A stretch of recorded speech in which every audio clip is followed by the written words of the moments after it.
Bonjour à tous, merci d'être présents à ce webinaire très spécial et qui a attiré, la vérité, on en est très heureux au sein de l'AFE, un grand nombre de participants. On est à plus de 80 participants qui sont donc en train de se connecter.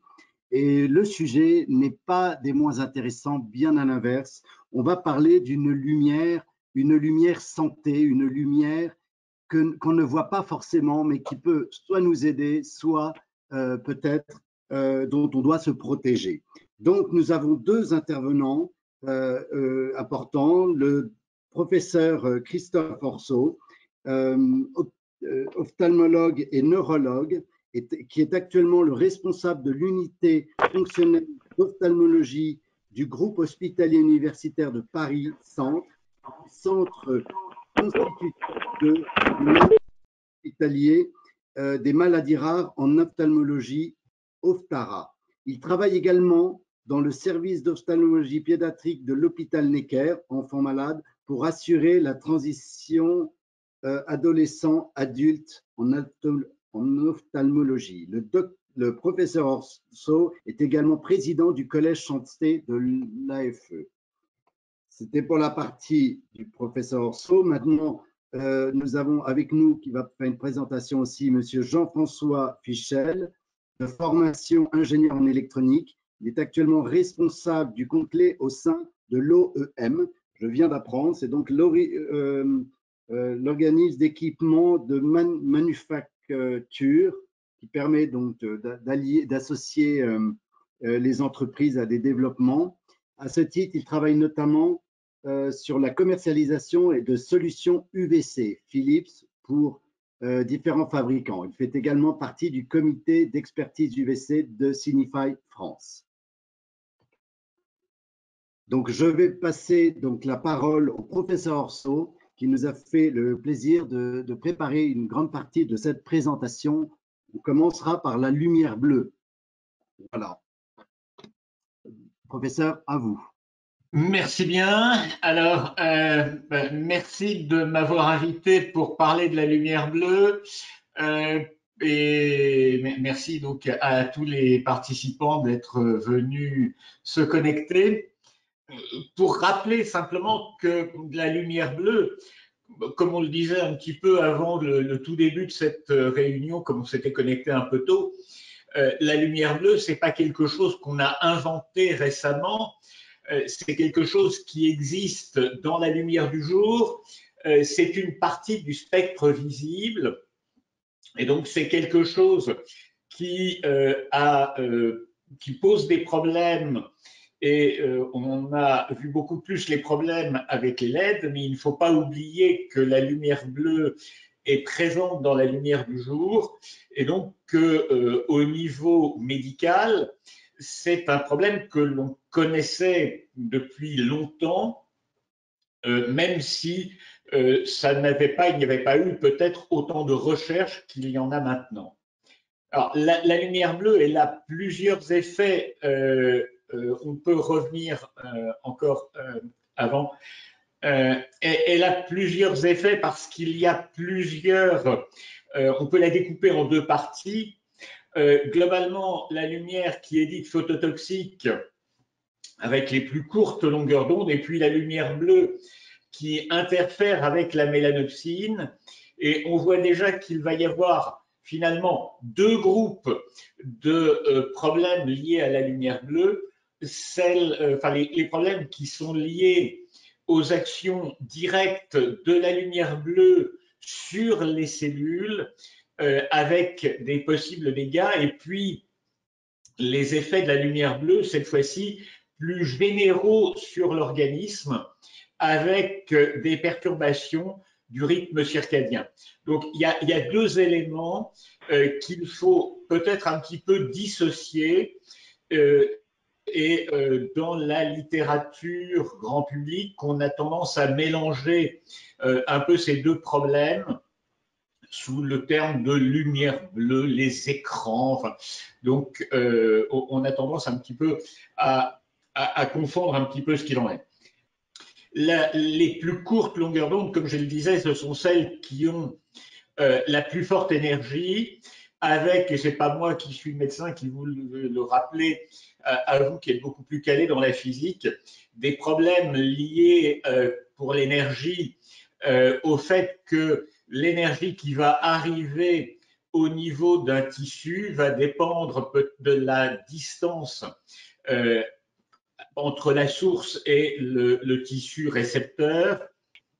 Et c'est important, surtout quand on reviendra aux études qui ont été faites. Et puis, véritablement, bien noter et bien rappeler, c'est ce que l'on fait auprès de nos patients, que la lumière bleue est plus intense que ne l'apportent tous les appareils domestiques. À midi, en été, quand il y a un grand soleil, et qu'elle est peut-être beaucoup plus nocive à ce moment-là que lorsqu'on regarde un écran comme on est en train de le faire actuellement. Et actuellement, donc, c'est l'un des problèmes, c'est que la lumière bleue que l'on a est présente dans tous les systèmes d'éclairage dont on dispose, que ce soit les lampes, les LED que l'on a chez soi et les petites lampes de chevet que l'on a, enfin les petites lampes que l'on a pour lire à côté de son canapé ou les spots que l'on a dans la cuisine, eh bien, on le redira, mais il ne faut peut-être pas les regarder directement. Et puis, il y a toute une série de LED dans nos appareils domestiques, nos appareils informatiques, que ce soit la télévision, que ce soit les ordinateurs, que ce soit les tablettes, les smartphones, et probablement avec un problème qui va être lié pour ces appareils à la distance à laquelle on va les regarder. Et puis, il y a à côté donc, de l'effet toxique dont j'ai déjà parlé et sur lequel on reviendra, le rôle sur l'humeur, et la lumière bleue modulerait la production de mélatonine, mais le système étant plus complexe, il y a, mais ça c'est quelque chose qui n'est pas encore très bien étudié, des problèmes de chronobiologie locale, des problèmes de déséquilibre entre la lumière bleue et la lumière rouge. C'est dans la lumière solaire, on a, enfin dans la lumière du jour, on a généralement à peu près une assez grande égalité entre toutes les longueurs d'onde, avec des spectres qui ont des petites vagues peut-être, mais globalement, il y a toujours à peu près un rapport qui est très proche entre le bleu et le rouge. Or, là, on voit pour une LED qu'il y a plus de bleu que de rouge. Et peut-être que ce déséquilibre est un problème et participe à l'effet délétère de la lumière bleue. Il y a également des phénomènes de chronobiologie. Il y a une équipe qui a montré que la nuit, il y avait des phénomènes de réparation au niveau rétinien. Il y a des systèmes qui sont là pour vérifier que l'ADN, les cellules, tout fonctionne bien, qu'il n'y a pas eu de lésions provoquées par la lumière, justement, et le répare. Ce qui veut dire que c'est bien la nuit d'être dans le noir pour laisser le système au repos. Là, on parle à Paris, eh bien, il y a des périodes, le périphérique, on ferme une zone et puis on répare la chaussée. On imagine bien qu'on serait incapable de le faire si les voitures circulent. Donc, on peut imaginer que ces systèmes de réparation nocturne qui surviennent à certaines heures, eh bien, vont être totalement perturbés si dans le même temps on apporte de la lumière bleue. Et donc il y a une inquiétude dans la population liée au phénomène de LED qui a été peut-être aggravée par le grand public. Et je voudrais également dire qu'il y a certaines populations qui sont plus à risque Les enfants, parce que leur cristallin est totalement transparent et n'arrête pas la lumière bleue. Les personnes âgées ont une cataracte qui est jaune et qui donc va arrêter la lumière bleue. Mais à partir du moment où on retire la cataracte, qui est l'opération la plus fréquemment faite en France, eh bien on sait qu'on va aggraver les risques pour la rétine avec émergence de dégénérescence maculaire. Et puis, autre population, mais là on n'est plus dans le toxique, on est dans les effets généraux, c'est le problème du travail posté, puisque ce travail va jouer sur les phénomènes de rythme circadien et décaler la production de mélatonine et probablement aussi perturber certains mécanismes de réparation qui dépendent du rythme veille-sommeil. Donc, eh bien, l'exposition, l'effet phototoxique sur la rétine est connu depuis très longtemps. Elle a été prouvée dans des modèles animaux, mais ça pose un problème parce qu'on a utilisé des animaux qui ne sont pas toujours des animaux diurnes. Vous comprenez bien que si on utilise des animaux nocturnes pour étudier la lumière du jour, il y a quelque chose qui pose un problème. Mais les rats sont des animaux de laboratoire qui sont plus faciles à utiliser, qui n'ont pas la même macula que nous, et puis qui ont des yeux qui sont beaucoup plus petits. Et les études qui ont été faites posent des problèmes. On a dilaté la pupille de ces animaux. On les a exposés 24 heures sur 24 ou 20 heures sur 24 à une lumière très forte. Donc la dose reçue par la rétine dans ces études n'a pas de commune mesure à ce que l'on a dans la vie courante, où finalement, eh bien, on s'arrange pour que les spots qu'on a au plafond n'aillent pas directement dans l'œil des gens, où on va s'arranger pour que il y ait des filtres éventuellement sur certains écrans. Donc, il y a des problèmes dans ces études. Alors, on savait aussi que l'exposition chronique à la lumière bleue est toxique. Et la photo précédente, vous aviez une dégénérescence maculaire liée à l'âge. Et on savait, on avait la notion que quand on opérait quelqu'un de la cataracte, eh bien, il y avait un risque accru de développement de cataracte au point que, mais ça depuis une dizaine d'années, les laboratoires qui fabriquent les implants avaient avaient développé ce qu'on appelait des implants jaunes qui filtraient le bleu de la lumière. Et ça, il y a une quinzaine d'années qu'on a ces implants jaunes.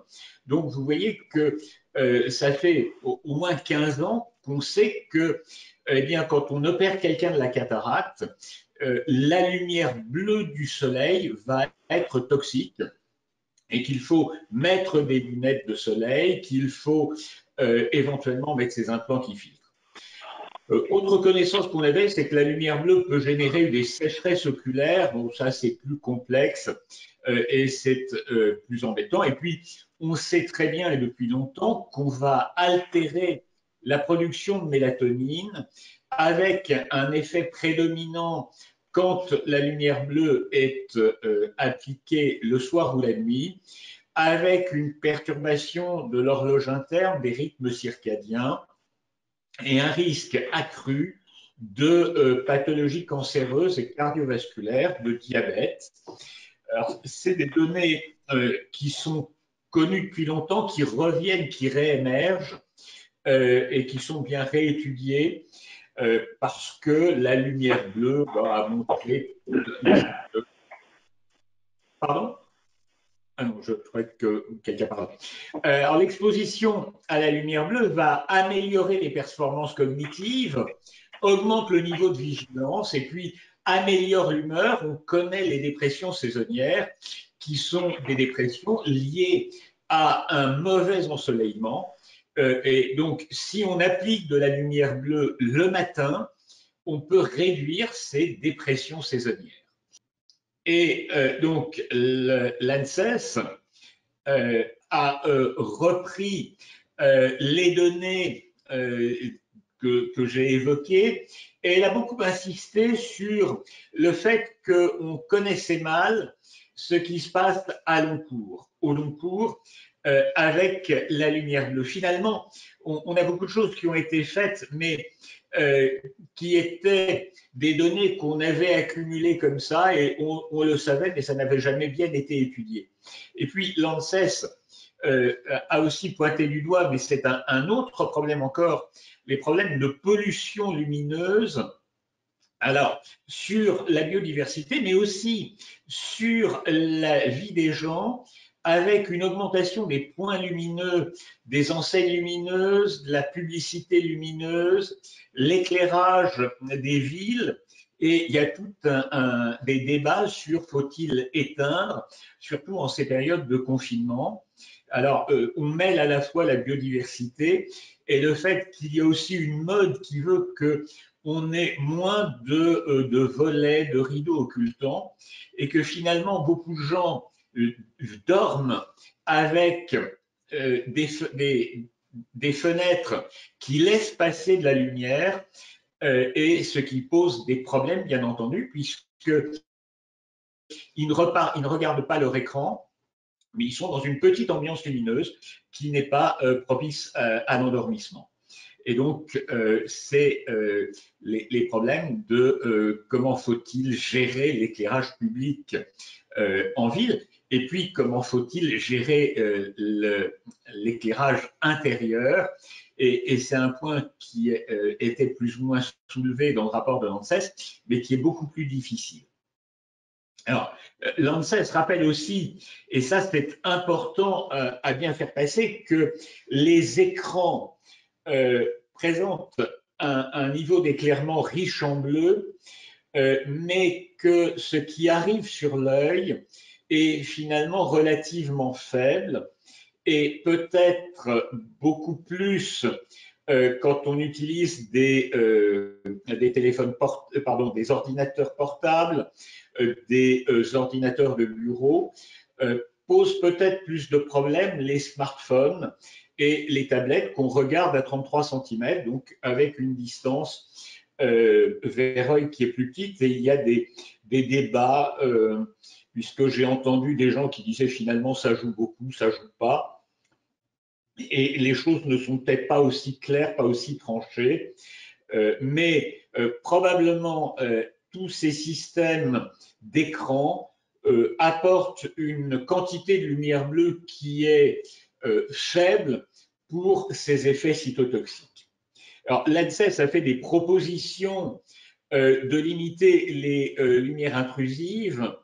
Ça veut dire finalement que les gens mettent des rideaux, ferment leurs volets et mettent des rideaux occultants, et puis peut-être d'éteindre certaines sources lumineuses en ville, ce qui est un autre débat, de réduire les surfaces éclairées et peut-être de mieux gérer l'éclairage, en particulier à domicile, et ça c'est quelque chose qui est assez complexe, parce que les gens souvent font un petit peu n'importe quoi.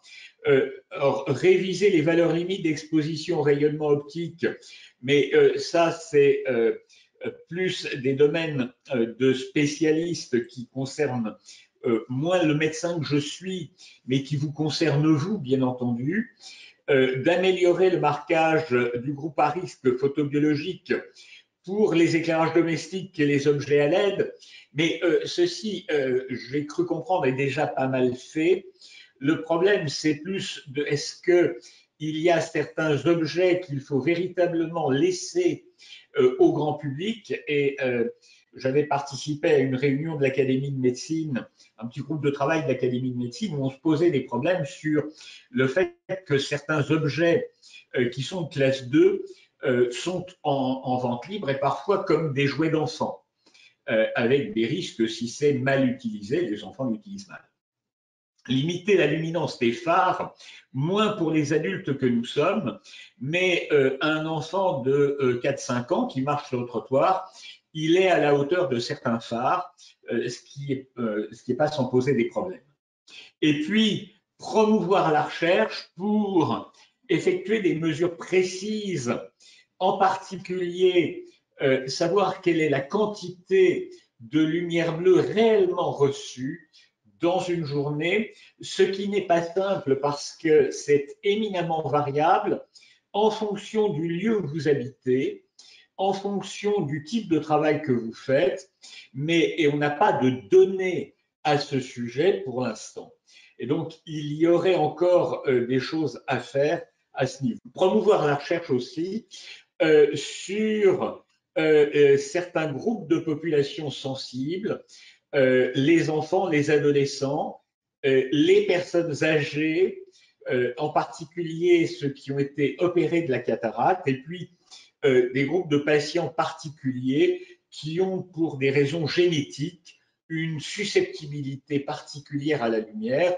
Il y a des maladies, les rétinopathies pigmentaires, où la lumière est totalement délétère et un faible éclairage va entraîner des soucis avec parfois l'arrivée à la cécité de façon extrêmement brutale. Alors, ça, c'est toujours les vœux pieux un peu de la part de l'ANSES.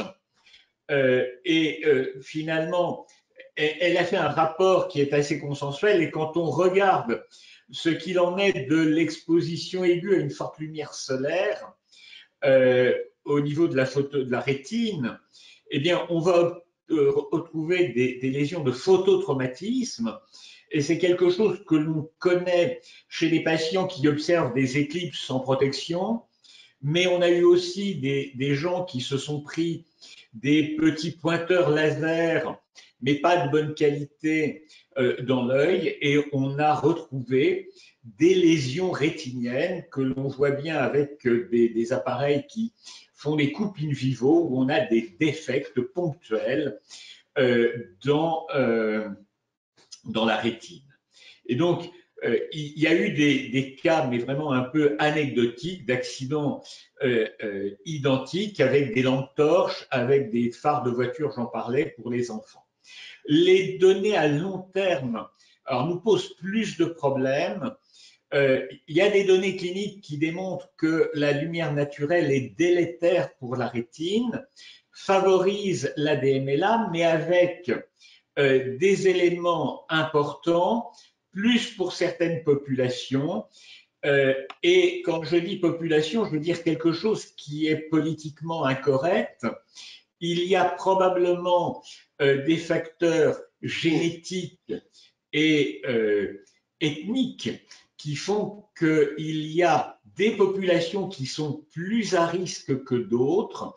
Il y a une grande étude qui est la Blue Mountain Study qui a été faite en Australie où on retrouve beaucoup de lésions liées au soleil, pas uniquement au niveau de l'œil, mais au niveau de la peau aussi, et plus chez les descendants des Anglais qui sont venus au 18-19e siècle que chez les populations autochtones, mieux préparées à ces problèmes solaires. Donc, il y a des effets délétères pour lesquels il faut étudier des populations à risque, probablement les enfants, les jeunes adultes, les opérés de cataracte, et puis il y a d'autres facteurs génétiques, certainement.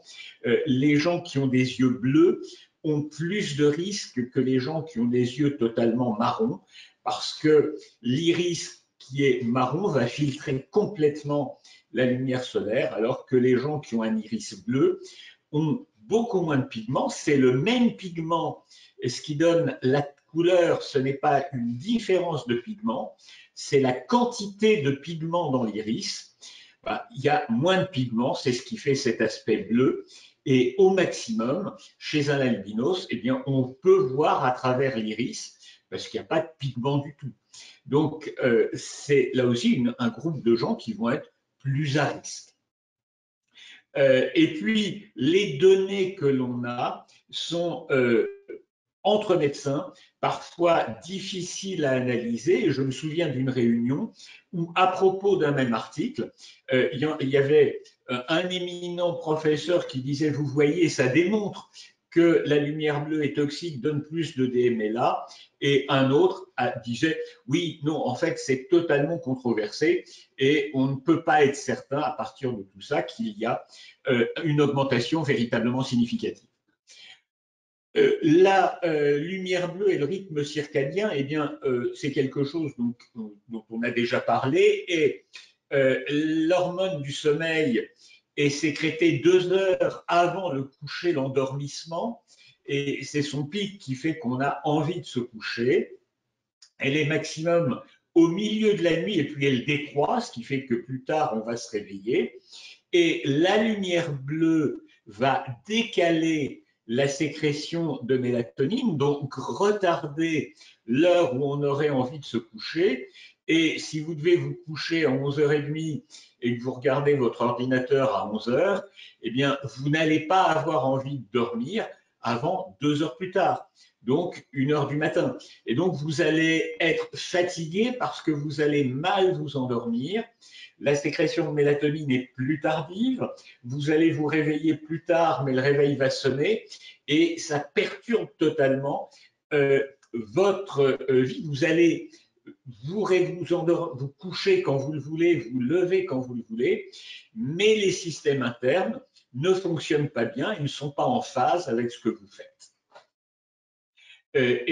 Une très faible lumière, une veilleuse bleue, de 40 lux, peut provoquer un arrêt de cette sécrétion de mélatonine.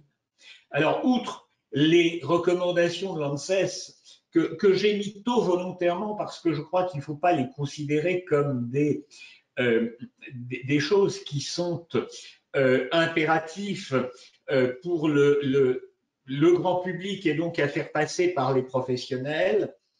Il y a peut-être le fait que dans les pièces de vie, il faut, surtout si c'est des salons où on est le soir, limiter les températures de couleur pour qu'il n'y ait pas trop de bleu, ne pas utiliser les écrans 2 heures avant le coucher, utiliser des veilleuses qui ne soient pas dans le bleu mais plutôt dans le rouge, limiter et peut-être ne pas créer d'objets appartenant aux classes 2 et au-delà pour le grand public.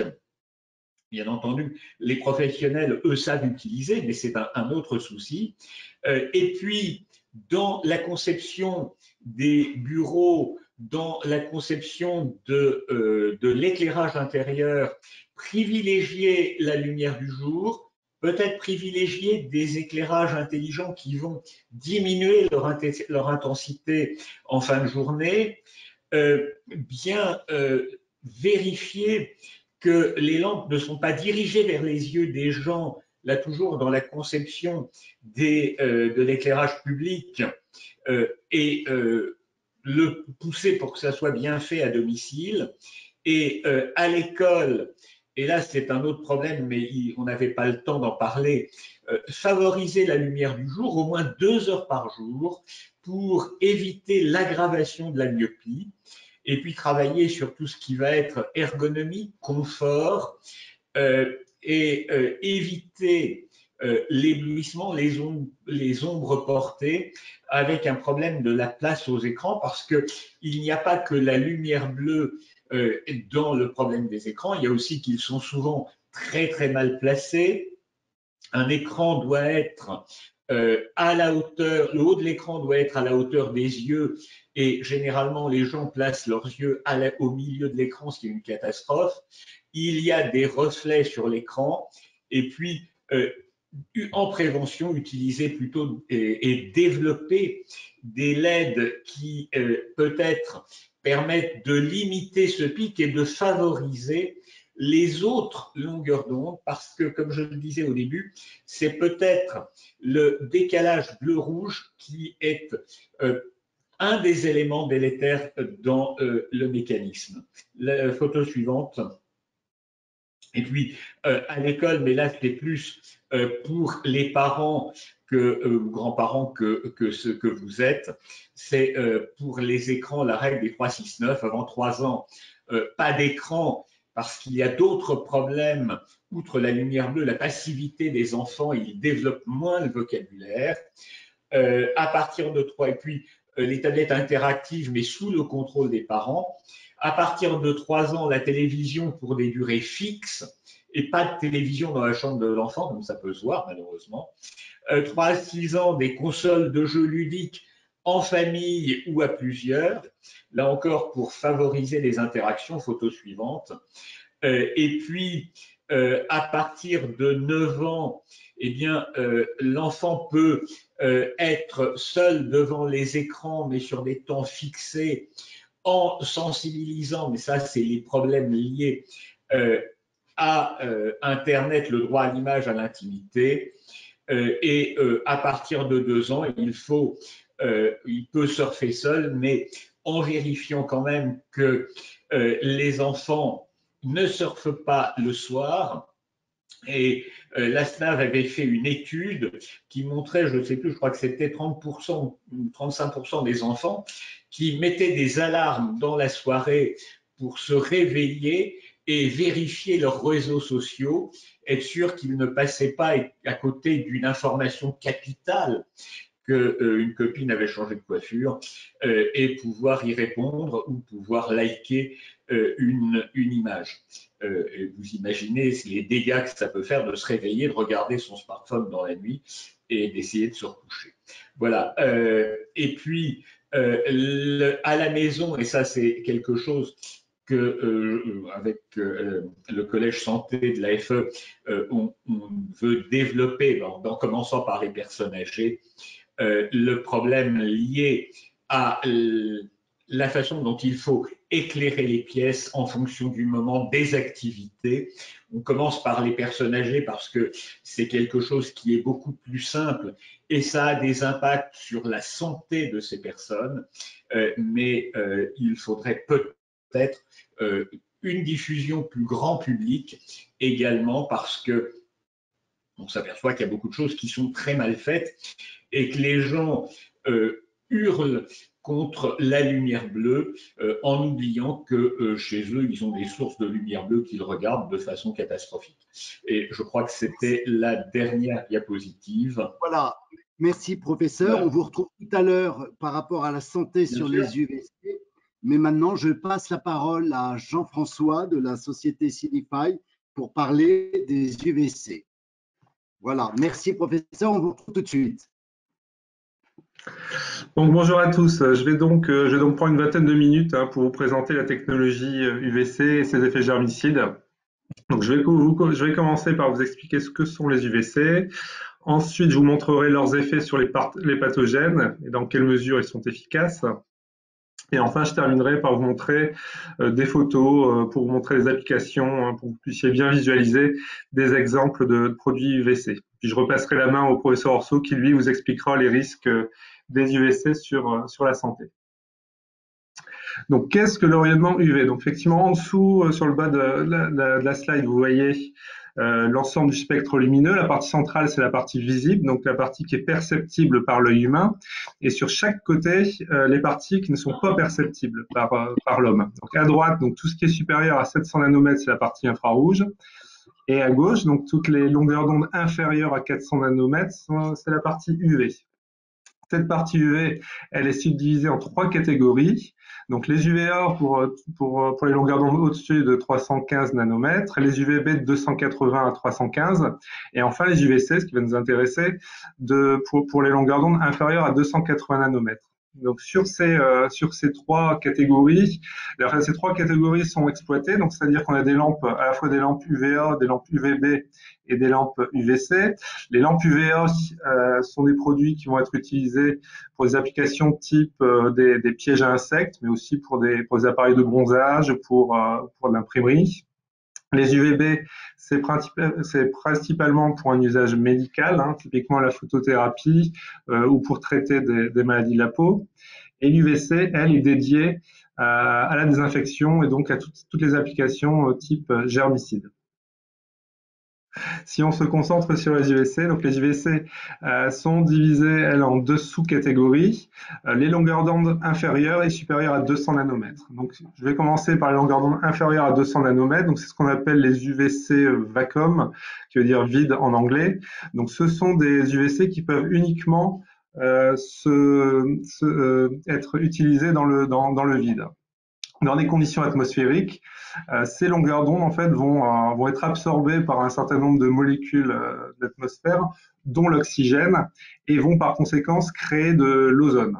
Donc aujourd'hui sur le marché, on trouve très peu de sources qui émettent en dessous de 200 nanomètres. Ça représente vraiment 0,01% des produits. Et effectivement, par contre, effectivement, parfois il y a des besoins justement de créer cette ozone, principalement pour la purification de l'eau. Et dans ce cas-là, on fait des lampes spéciales qui vont émettre de l'ozone.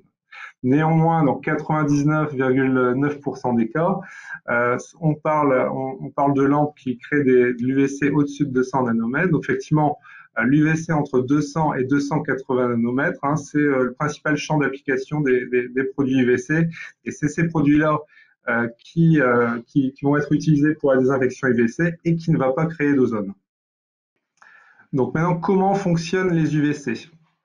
Donc effectivement, comme je vous disais, on se concentre sur la partie entre 200 et 280 nanomètres.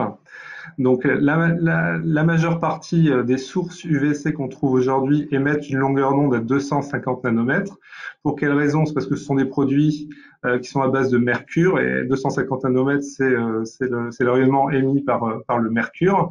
Et ce qui est presque parfait, parce qu'effectivement la longueur d'onde parfaite pour l'efficacité germicide, c'est 265 nanomètres. Donc ce qui va se passer, c'est que ces sources UVC vont émettre un rayon UVC à une longueur d'onde de 254 nanomètres, et ces rayons vont atteindre en fait les chaînes ADN et les chaînes ARN des organismes, donc des bactéries, des virus et des spores, vont briser cette chaîne ADN, ce qui aura pour effet donc d'annihiler leur effet. Donc effectivement, les virus, les bactéries n'auront plus d'effet et surtout ne pourront plus se reproduire. Le fait qu'ils ne pourront pas plus se reproduire, donc leur effet deviendra nul. Et le point qui est très important, c'est qu'il y a un consensus scientifique qui dit qu'il n'y a aucun micro-organisme qui est résistant aux UVC. Donc on sait que quel que soit le virus, quelle que soit la bactérie, il ne peut pas résister aux UVC. La question, c'est pas de savoir si ça va résister aux UVC, la question de savoir quel est le bon dosage. Donc effectivement ici, comment dimensionner les UVC? Donc là ici on a les notions les plus importantes.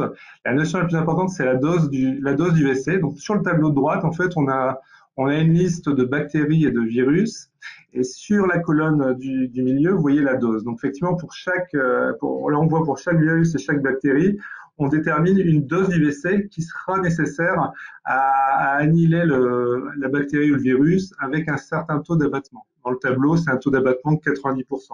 Donc, par exemple, colibacille, on a 30 joules par mètre carré, c'est-à-dire que si on lui émet 30 joules par mètre carré, il y aura 90% de la bactérie qui sera annihilée.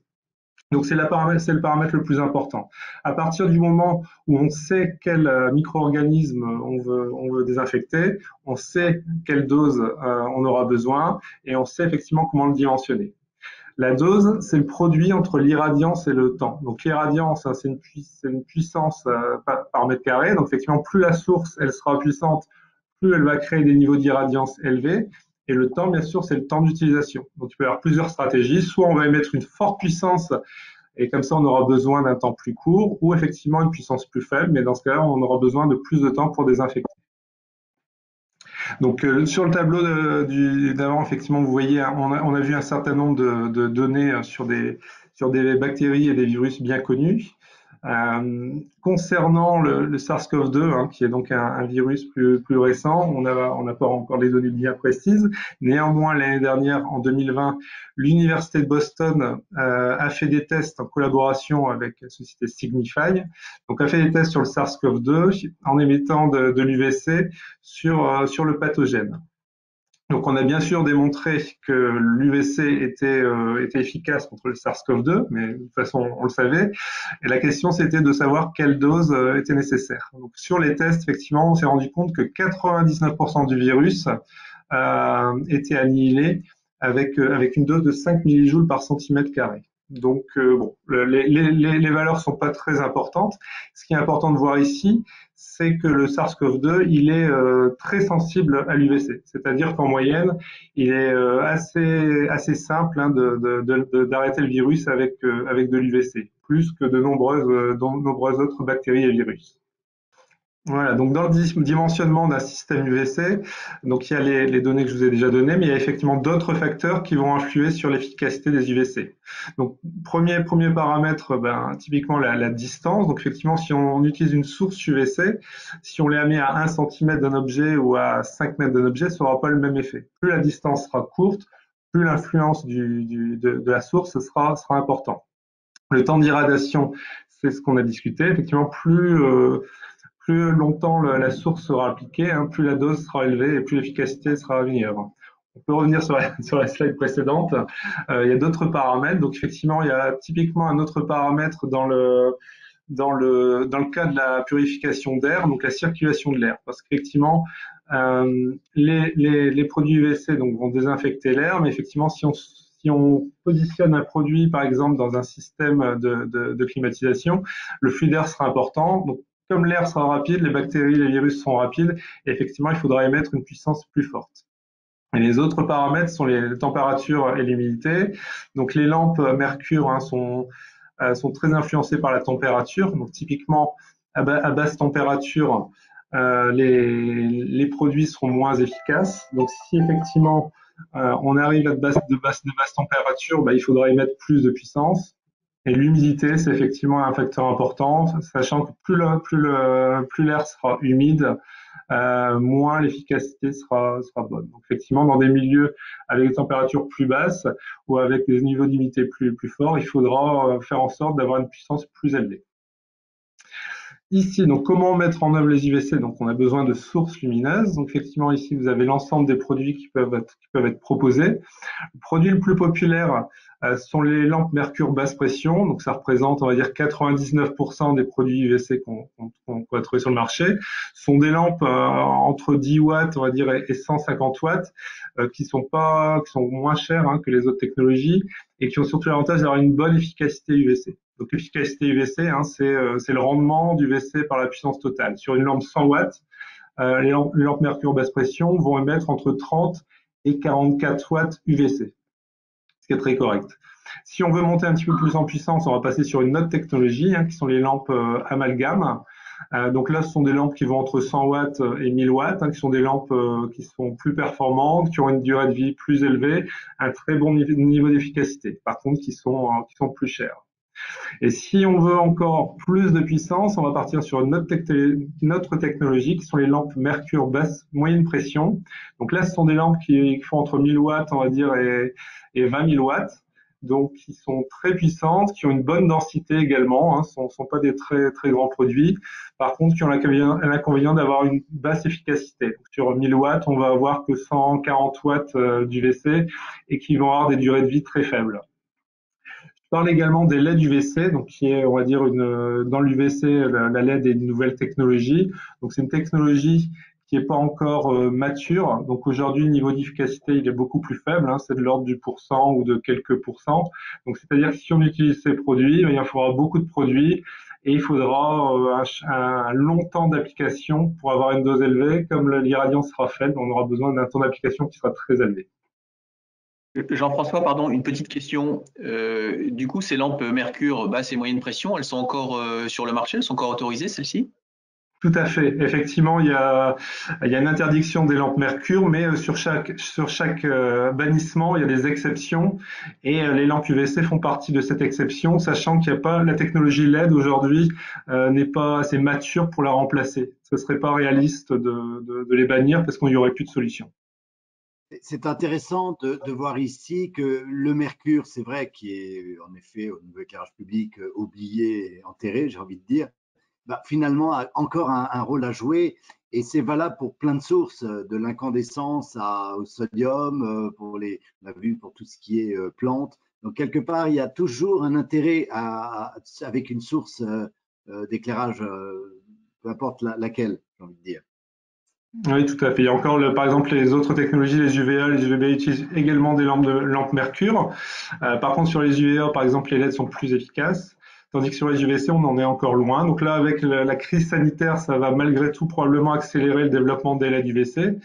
Et on peut penser qu'effectivement, dans peut-être 4 ou 5 ans, on aura des produits qui seront efficaces. Et dans un peu quelques années plus tard, on pourra bannir ces produits-là. Mais les lampes mercure, en tout cas sur les UVC, ont encore quelques années derrière elles. Donc ensuite, je passe à la partie action germicide des UVC en faisant un rapide historique. Donc pour expliquer qu'effectivement les UVC, c'est pas une technologie qui est nouvelle, hein, c'est une technologie qui a été on va dire découverte et surtout développée dans les années 30 par un ingénieur qui s'appelle William Wells, hein, qui a prouvé que les UVC étaient efficaces contre tous les micro-organismes dans l'air. Ensuite, au milieu du XXe siècle, cette technologie n'a pas connu un grand essor. On va dire que les virus et les bactéries, on a plutôt mis l'accent sur les médicaments et notamment sur les antibiotiques. Par contre, à partir des années 80, les UVC ont connu un essor un peu plus important où on a décidé en plus effectivement des médicaments de développer cette technologie, hein, notamment pour arrêter la propagation de la tuberculose par exemple. Donc là, sur la photo de droite, vous voyez deux produits, hein, deux produits UVC hein, qui font de la purification de l'air. Et vous voyez, la photo est en noir et blanc, donc c'est pas tout récent. Donc ici, quels sont voilà, ici on résume les principaux modes de transmission hein, des pathogènes, on va dire des pathogènes dans l'air. Donc il y a principalement trois modes de transmission. Le premier mode de transmission, c'est transmission aérienne directe, hein, donc deux personnes qui sont côte à côte. Qui se parlent, qui toussent et qui se transmettent directement le virus ou la bactérie. Dans ce cas de figure, on ne peut pas faire grand-chose. On va plutôt se concentrer sur les deux autres modes de transmission. Le deuxième, donc la transmission indirecte par voie aérienne. Donc là, on a toujours une personne qui parle, qui tousse, mais qui n'est pas à proximité d'autres personnes. Donc elle va émettre des petites gouttelettes hein, qui vont s'évaporer dans l'air. Hein, c'est ce qu'on va appeler les aérosols. Et donc effectivement, il y a les virus et les bactéries hein, qui seront transmis par ces aérosols et qui vont circuler dans une pièce. Là, les UVC, effectivement, ont un rôle important de désinfection. Donc là, on parle de désinfection de l'air. Le troisième mode de transmission hein, sont des transmissions indirectes via les surfaces. Donc quelqu'un, effectivement, a le virus sur ses mains, il touche un objet, une autre personne touche cet objet et il récupère donc le virus ou la bactérie. Là également, les UVC peuvent avoir un rôle important en désinfectant les objets ou les surfaces. Donc là, on parle de désinfection de surface. Donc ici, on a différents exemples. Donc on a la liste, on va dire, des principales applications des UVC plus en détail. Donc en haut à gauche, on voit un produit de désinfection de l'air. Donc ça, c'est un produit qui émet un fil d'UVC hein, qui va se propager parallèlement au plafond et dans le haut de la pièce et qui va permettre la désinfection de l'air d'une pièce. Effectivement, dans la plupart des bâtiments, on va avoir une convection naturelle de l'air, hein, créée par les mouvements de personnes, de portes, par la température. Donc l'ensemble de l'air va partir en hauteur et tous les virus et les bactéries hein, qui seront propagés par aérosol hein, vont un moment passer dans le haut de la pièce et seront désinfectés par ce produit. Le produit du dessous, c'est un produit de désinfection de surface. Donc là, effectivement, pour ce type de produit, sont tout simplement des réglettes hein, qui vont créer une désinfection de surface en émettant effectivement un rayon UV dans l'ensemble de la pièce. Donc, fait que tous les murs, les plafonds, les objets qui seront en contact vont être désinfectés. Par contre, attention dans ce cas de figure, dès qu'il y a des zones d'ombre, hein, donc si par exemple en dessous il y a un lit et en dessous le dessous du lit ne sera pas désinfecté. Donc, dans ce cas-là, c'est important effectivement de mettre des produits un petit peu partout dans la pièce et pas mettre un seul produit. À la droite, on a un produit de désinfection d'objets. Donc là, c'est un produit fermé où on va mettre des différents objets, des masques, des téléphones, et qui vont être activés pendant 30 secondes, 1 minute, 2 minutes, et qui vont désinfecter l'objet dans lequel on va mettre à l'intérieur. Et en haut à droite, je termine par un produit de désinfection de l'eau. Effectivement, il y a un gros marché, notamment en France, de désinfection de l'eau, hein, sur les eaux usées ou sur les piscines municipales. Et effectivement, on trouve donc ce type de produit hein, qui va purifier l'eau. Donc, effectivement, l'eau va passer dans le tuyau et dans lequel il y a des lampes UVC qui va désinfecter l'eau qui va passer par ce tuyau. Donc dans la slide suivante, effectivement, voilà, il y a plus, voilà, c'est pour vous montrer les produits hein, qu'on peut trouver sur le marché en UVC. Les deux produits à gauche, ce sont des produits de désinfection d'air. Celui qui est en haut, c'est encore un produit à lame supérieure. Sur la slide précédente, c'était un produit qui était fixé au mur. Ici, il est fixé au plafond, hein, et donc il va émettre un flux d'air très directif hein, le long du plafond qui va désinfecter l'air qui sera émis par la convection naturelle. Le produit qui est en dessous, on voit les deux tubes, hein, ce sont des produits qu'on va trouver dans des systèmes de climatisation, dans des conduits ou dans des produits type CTA et qui vont désinfecter l'air qui vont passer dans les conduits HVAC ou dans la CTA. Les deux produits du milieu sont des produits de désinfection de surface. Alors, il y a un produit portatif, hein, donc là on peut typiquement pour une équipe d'entretien va positionner ce produit sur différents objets, sur les tables pour les désinfecter des virus. Le produit qui est en dessous, hein, c'est un robot avec un certain nombre de lampes. Donc lui va permettre d'émettre un très très gros flux, il va désinfecter une pièce et il a intérêt effectivement de pouvoir être bougé de pièce en pièce. Les deux produits que vous voyez à droite, là, on parle de désinfection d'objets. Donc celui qui est en haut, voilà, le format, c'est un petit peu comme un frigo, hein, c'est plus pour les applications industrielles où on va mettre des objets à désinfecter.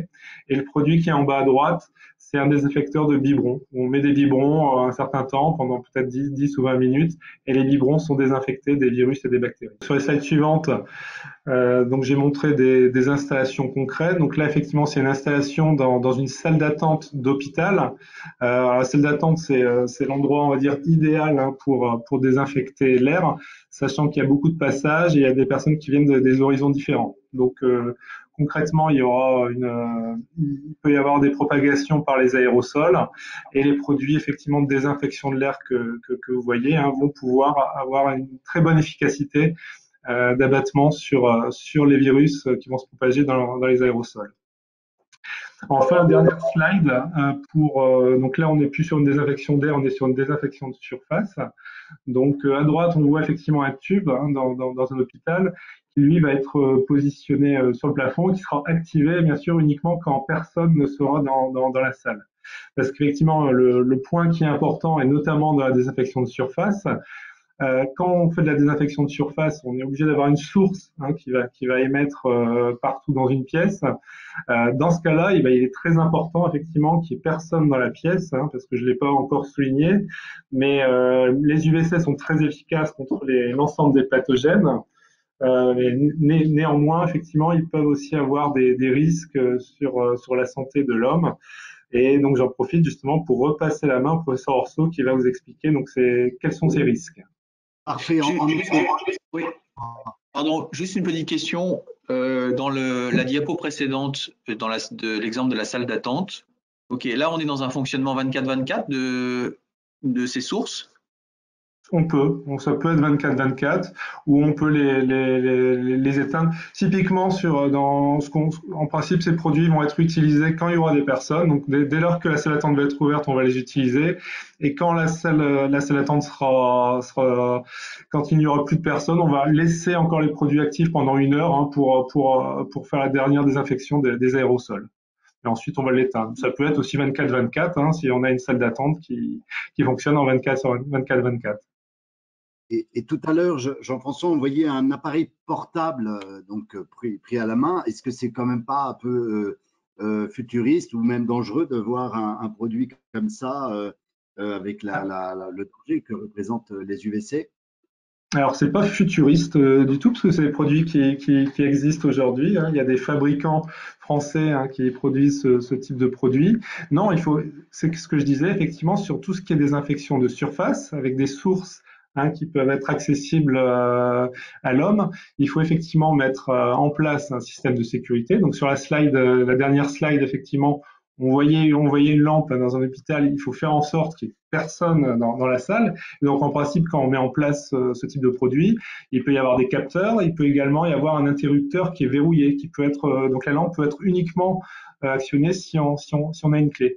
Et sur le cas des applications portables hein, qui vont être vendues via des services, des personnes d'entretien, il faut que les personnes qui utilisent ce produit soient formées. Parce qu'effectivement, il faut bien que le rayon soit directif vers les objets. Effectivement, il ne faut pas que l'opérateur regarde les produits. Mais dans ce cas-là, on parle de personnes hein, qui sont compétentes et qui sont formées aux UVC. Merci, merci Jean-François. On redonne la parole au professeur Orto sur justement ce qu'on commençait à aborder sur ces risques finalement cliniques des UVC. Merci professeur. Oui, alors il y a encore très très peu de données sur le problème des UVC en clinique parce que, comme vous le précisiez, les UVC avaient un usage qui était professionnel et avec des gens qui étaient formés. Et bien entendu, quand on a les systèmes de désinfection que vous montrez pour placer dans les chambres, avant on avait des systèmes qui envoyaient des gaz qui étaient également nocifs pour l'homme. Eh bien entendu, on sait que la chambre doit être vide, il faut fermer et ça ne pose aucun problème. Là où on risque d'avoir des soucis, c'est qu'on voit émerger des systèmes qui devraient être en vente réglementée par le net, qui pourront être accessibles à des gens qui ne sont pas formés. Donc, comme vous l'avez dit, il y a des atteintes nucléaires et les UVC et à moindre degré, les UVB sont capables de pénétrer profondément dans les tissus, d'altérer l'ADN, l'ARN des cellules et donc de créer des altérations du génome. C'est, comme vous l'avez dit, ce qui permet de tuer les micro-organismes, mais ça va aussi créer des altérations génétiques irréversibles dans les cellules, dans des tissus atteints, en particulier cutanés, au niveau de l'œil, parfois de façon assez profonde. Et on sait que ces altérations du génome, si elles n'entraînent pas la mort, l'apoptose de la cellule, la destruction de la cellule, eh bien, vont pouvoir entraîner à moyen terme des cancers. Alors, au niveau oculaire, on a eu des problèmes, on a eu démontré des photokératites, il y a quelques cas de conjonctivite avec de la sécheresse oculaire, et il y a eu des cas de petits envahissements par la conjonctive de la cornée, ce qu'on appelle des ptérygions. Mais c'est des choses qui sont assez anecdotiques. On a eu des développements de cataractes et puis pour des gens qui manipulaient ces UVC, il est évoqué qu'il pourrait y avoir une participation à la survenue de dégénérescence maculaire liée à l'âge, mais rien n'est véritablement prouvé et on se pose des questions. C'est à la fois sur des accidents un petit peu aigus, on n'a pas véritablement de bonnes données chroniques. Là, tout à l'heure, vous aviez une irritation oculaire. Là, vous avez cette petite peau qui vient sur la cornée, qui est le ptérygion. Photo suivante. Il y a quelques exemples comme ça.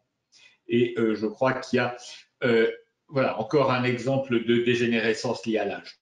Mais au niveau oculaire, finalement, on a très très peu de données. On a beaucoup plus de problèmes qui ont été décrits au niveau cutané, avec des dessèchements cutanés, des brûlures, des irritations avec des érythèmes particuliers. Là, c'est plus un érythème qui va être lié aux UV solaires, mais les UVC donnent la même chose chez les gens qui se sont exposés aux UVC. Et puis surtout, donc, des problèmes de cancer photo-induit pour des choses qui sont mal utilisées. Là, vous avez des brûlures de la peau à des UVC. Mais on n'a encore que des cas extrêmement réduits dans la littérature. Quand on fait la littérature sur UVC et puis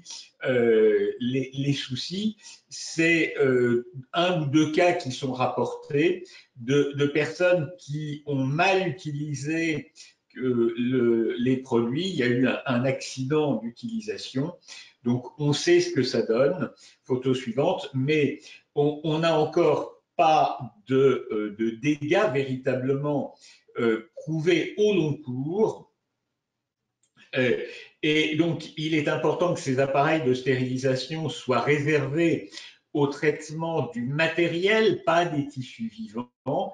Il ne faut pas il faut veiller à ne pas les orienter vers la peau, ni s'en servir pour désinfecter les mains. Je mets ça parce que j'avais vu passer un cas clinique où quelqu'un avait détourné un appareil d'UVC pour se désinfecter les mains parce qu'il avait peur du Covid.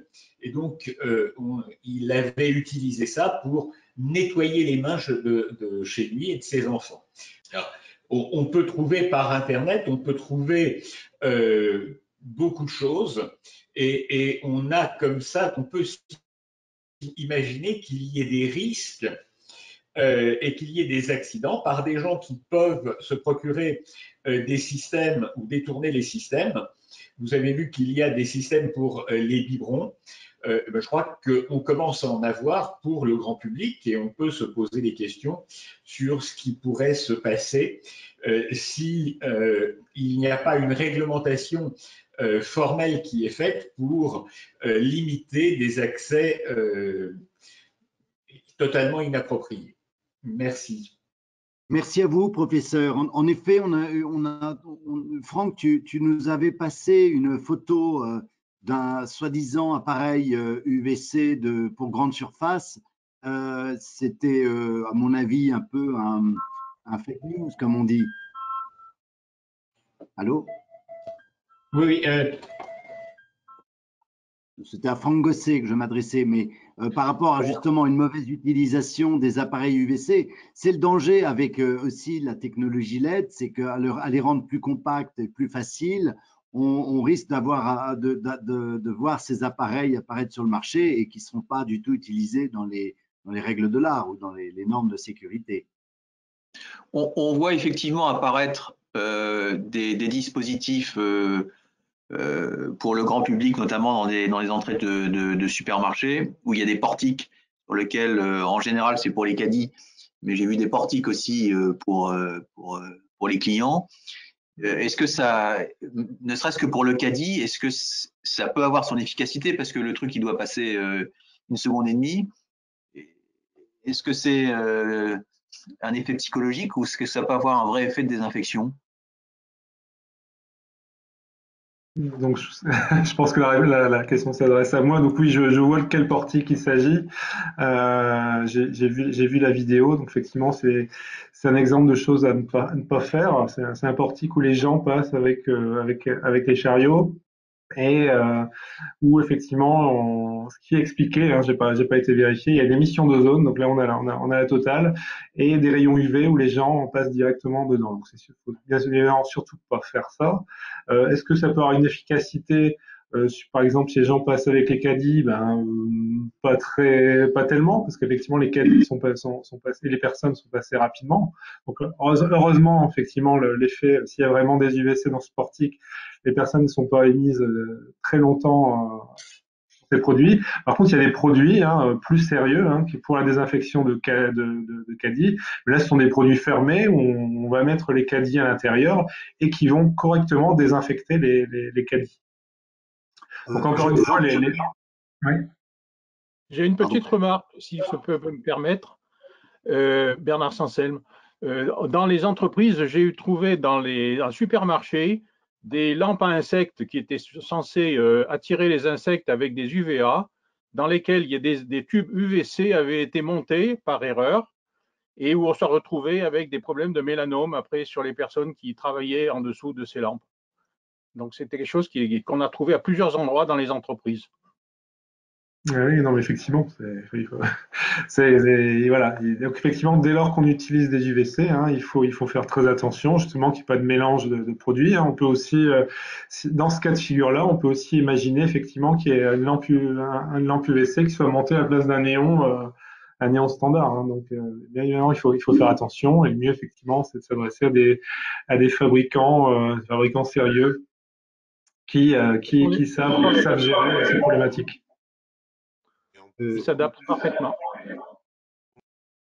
Jean-François, en discutant avec ton collègue Johan Sinel, on a évoqué les lampes UVC au niveau des mains courantes pour escalator.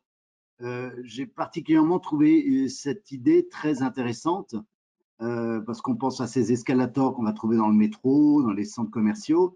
Et là, on peut vraiment imaginer une lampe UVC complètement à l'abri de la vue, du regard et de la peau, et donc sans danger.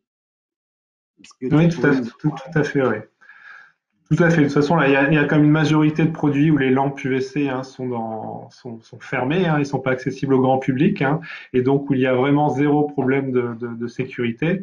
Effectivement, les principaux risques, hein, ça va être sur les produits de désinfection de surface, où on a un produit avec une lampe, on va dire un produit ouvert, hein, où la lampe peut être accessible. Et comme j'expliquais, sur ce type de produit, il faut faire attention, bien évidemment, à la mise en œuvre, hein, à l'installation et à la mise en œuvre de ces solutions. Et c'est ce qui est fait, hein. C'est-à-dire quand on vend, les entreprises qui vendent ces produits-là, hein, mettent en œuvre des protocoles, hein, avec des capteurs, avec des sécurités, hein, pour faire en sorte que les lampes puissent pas rayonner quand elles ne doivent pas être. Alors justement là-dessus, sur les filtres UVC, est-ce que c'est couramment répandu ou ça reste encore de l'innovation? Parce qu'on a envie de dire, si ça fonctionne, ça devrait être presque imposé dans toutes les grandes surfaces, les grands magasins, tout ce qui filtre l'air, qui la renvoie en air chaud, enfin, toute la climatisation pour être succinct. Est-ce que c'est pas déjà quelque chose qui est vraiment utilisé, enfin, où on utilise vraiment les UVC ou ça reste encore anecdotique? Bah, en France, en tout cas, c'est encore une technologie qui reste méconnue, hein, donc, effectivement, notamment tous les organismes de santé, hein, il n'y a pas de test, hein, il n'y a pas de normes vraiment fait sur les UVC. C'est un petit peu plus connu outre-Atlantique, où effectivement il y a pas mal, il y a beaucoup plus d'hôpitaux ou de produits tertiaires, hein, qui sont équipés de ce type de produits qu'en France.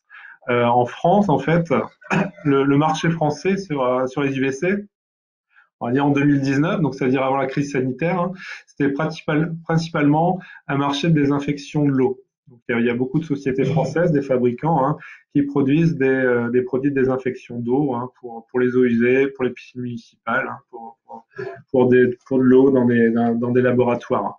La désinfection d'air et la désinfection de surface en tout cas en France, hein, était pas très importante. Et effectivement, c'est depuis l'année dernière, 2020, où on s'est rendu compte de l'utilité et de la nécessité de ces solutions.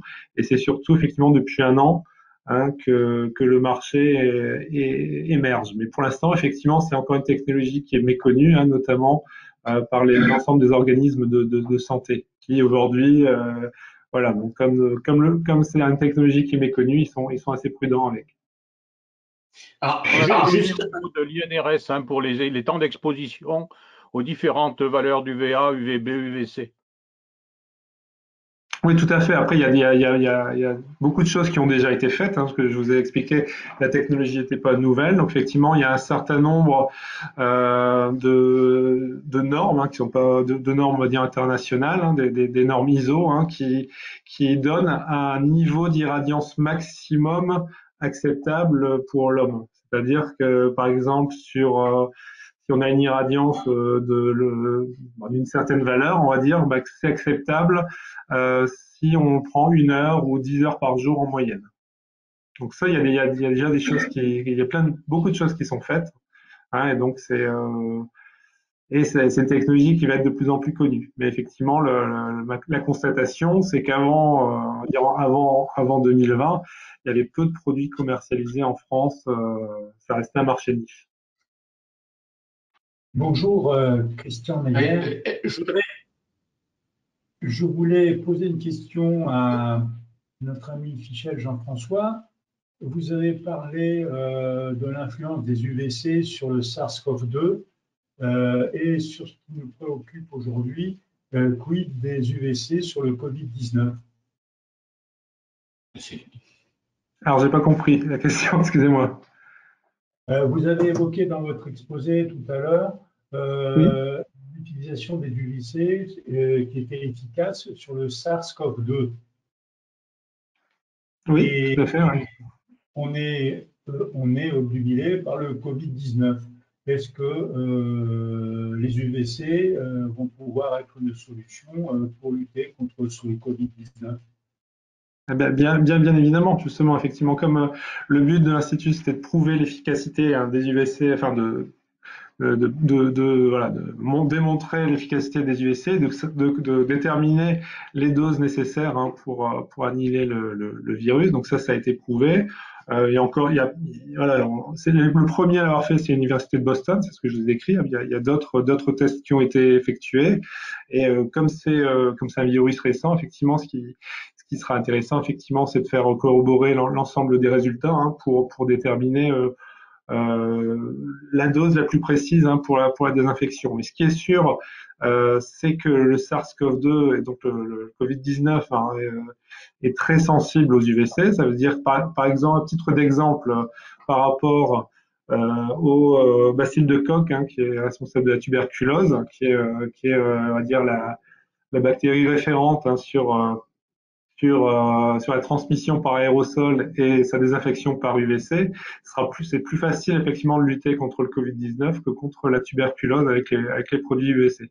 Donc oui, ça sera efficace, et c'est pour ça effectivement que depuis l'année dernière, le marché UVC connaît un boom. Donc sur la désinfection d'air et de surface, le marché a explosé depuis l'année dernière justement pour trouver des solutions contre le Covid-19. Oui, juste un point, parce que là, je me suis reconnecté sur un site marchand d'une grande enseigne d'électroménager en France, déshydrateurs stérilisateurs portables UVC à 9,10 €, vendus, que l'on peut acheter en grand public sur un site, je ne veux pas citer, c'est chez Darty. C'est quel type de produit? UVC, tube UVC. D'accord. Est-ce que c'est un produit fermé, ou c'est un produit où la source Globalement, on voit le tube est à la main, on le tient à la main, on le branche. Ça vaut 9,10 €, ça vient de Chine. Alors, ça, C'est danger. Caractéristiques. Voilà, tube UVC timing portable pour la famille. Voilà. Ça, c'est chez Darty, 7 watts. Alors, peut-être pas très efficace. Donc, vous pouvez l'utiliser pour l'intérieur, jouets, vêtements, chaussures, salle de bain, vestiaire. Voilà. Donc, si c'est un produit ouvert, effectivement, c'est pas une efficacité qui est. Enfin, c'est pas une utilisation correcte. Voilà. Alors, je ne sais pas s'il est très efficace, s'il est très toxique, mais on commence à voir apparaître ce genre de choses. Et pendant que vous parliez, là, pendant la discussion, j'ai été voir parce qu'il me semblait que j'en avais vu. J'ai tapé ça, je suis tombé sur le premier, et donc j'ai pris cette grande enseigne parce que elle est connue de tout le monde et la pignon sur rue, mais ils ont ça. Alors ça vient, c'est pas eux qui le vendent directement, mais c'est sur leur site. Effectivement, il y a peut-être quelque chose à faire pour bien expliquer que c'est toxique, dangereux, et que ce n'est pas à utiliser n'importe comment. Il y a des systèmes domestiques qui sont proposés effectivement, mais en général, ils sont équipés de détection de présence notamment, de manière à normalement assurer l'absence de personnes dans l'espace au moment de la mise en route de l'appareil. Mais bon, après, la question de l'efficacité est toujours un peu aléatoire, parce dans les applications dites professionnelles, hein, il y a des dimensionnements spécifiques qui sont faits par rapport à la taille de la salle considérée, du nombre de personnes, etc. Alors que là, effectivement, on est sur un système portatif. L'efficacité est, je dirais, aléatoire dans le sens où il faut garantir une certaine puissance, hein, comme l'a expliqué Jean-François, pour garantir l'efficacité derrière. Donc, c'est... Non, effectivement, aujourd'hui, donc ça, par rapport au produit décrit, hein, il ne doit pas être utilisé. Enfin, ça doit pas être, ce type de produit ne doit pas être commercialisé. Efficacité ou pas, il y a toujours un risque, même si c'est un produit qui émet une faible puissance, c'est un produit qui peut être dangereux. Aujourd'hui, il n'y a pas encore de normes, hein, mais c'est justement ce qui commence à être fait. Aujourd'hui, effectivement, il n'y a pas encore de normes qui régulent les UVC. Donc, effectivement, il peut y avoir des fabricants, on va dire peu scrupuleux, hein, qui proposent ces solutions. Il faut bien évidemment les éviter. J'ai une question pour le professeur Orso. Bonjour professeur. La présence assez longue devant un écran d'ordinateur ou de tablette ou de smartphone provoque des fois sur un œil un dédoublement de la vision au bout d'un certain temps. Est-ce dû à la lumière bleue? Et si oui, quel serait le remède? Alors non, c'est pas dû à la lumière bleue, c'est lié à la distance à laquelle on est par rapport à l'écran. En fait, on accommode trop pour regarder sur les écrans à une distance qui est pas bonne, et souvent on a une petite faiblesse de cette accommodation, ce qui fait qu'au bout d'un certain temps, il y a un œil qui part, qui lâche, donc on voit double. C'est purement un phénomène orthoptique, et c'est pour ça qu'il est recommandé, quand on travaille sur écran, de faire des pauses toutes les 3/4 d'heure, toutes les heures, de regarder au loin pendant quelques temps pour revenir, parce que ça permet aux muscles de se détendre et puis de relâcher un petit peu. Donc, mais ça, c'est pas du tout lié à la lumière bleue. Ok, merci professeur. Une autre question, vous avez parlé dans votre exposé d'objets classe 2. C'est quoi ces classes d'objets? Alors, c'est ce que c'est ce qui est écrit dans l'ANSES. Alors, je crois qu'à une époque, on classait en fonction de l'intensité de la lumière bleue, mais il y a certainement d'autres personnes là qui sont plus qualifiées que moi pour répondre. Est-ce que c'est une classification qui est toujours utilisée? Je ne sais pas, je crois que c'était la quantité, le flux de lumière bleue qui était émis. Je crois que c'était ça la définition, et qu'il y avait donc classe 1, classe 2, classe 3, en fonction des dégâts que ça pouvait donner dans le temps. D'accord. Donc, plus la classe est élevée, plus c'est dangereux. Oui, voilà.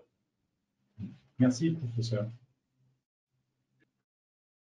Bien, je pense qu'on arrive à la fin de notre réunion.